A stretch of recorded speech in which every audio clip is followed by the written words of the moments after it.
KineMaster and CapCut mobile video editing জনপ্রিয় software. এডিটিংয়ের জন্য আমরা ম্যাক্সিমাম টাইম এই দুইটা সফটওয়্যারই ইউজ করি। সো তোমরা তোমাদের ভিডিও এডিটিংয়ের জন্য কোনটা ব্যবহার করো কমেন্ট করে জানাতে পারো, ক্যাপকাট না কাইনমাস্টার।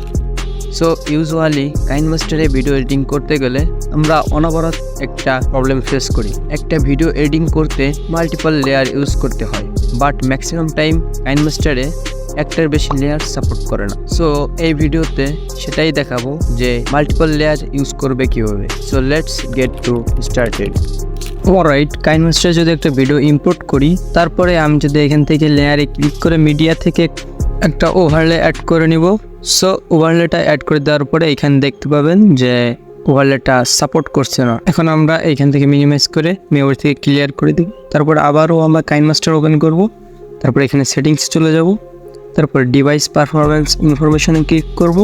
একটু নিচের দিকে স্ক্রল করব, এখানে দেখতে পাবো অ্যানালাইজ ডিভাইস পারফরমেন্স। সো এইখানে ক্লিক করে দেব। ক্লিক করে তারপরে অ্যানালাইজ ডিভাইস পারফরমেন্স আবারও ক্লিক করব। সো রেড চিহ্ন এই দাগটা সম্পূর্ণ হলে আমাদের অ্যানালাইজ হয়ে যাবে। সো অ্যানালাইজ হয়ে যাওয়ার পরে আমরা এইখান থেকে ব্যাকে চলে আসবো। ব্যাকে আসার পরে এখানে দেখতে পাবেন অ্যাডভান্স সেটিং। তারপরে এখান থেকে অ্যালাউ আনলিমিটেডের উপর ক্লিক করে ইউজ করে দেবো। আমাদের কাজ শেষ। এখন আমরা এখান থেকে বেরিয়ে আসবো। বেরিয়ে এসে যদি আমরা কাইনমাস্টারে একটা নিউ প্রজেক্ট ইম্পোর্ট করি, তারপর আমরা লেয়ার অপশনে ক্লিক করে নতুন আরও একটা লেয়ার ইম্পোর্ট করব। সো ওভারলেটা অ্যাড করে দেওয়ার পরে এখানে দেখতে পাবেন যে আমাদের ওভারলেটা সাপোর্ট করছে। লেয়ারে ক্লিক করে মিডিয়া থেকে আরেকটা পিএনজি ওভারলে অ্যাড করে নেব।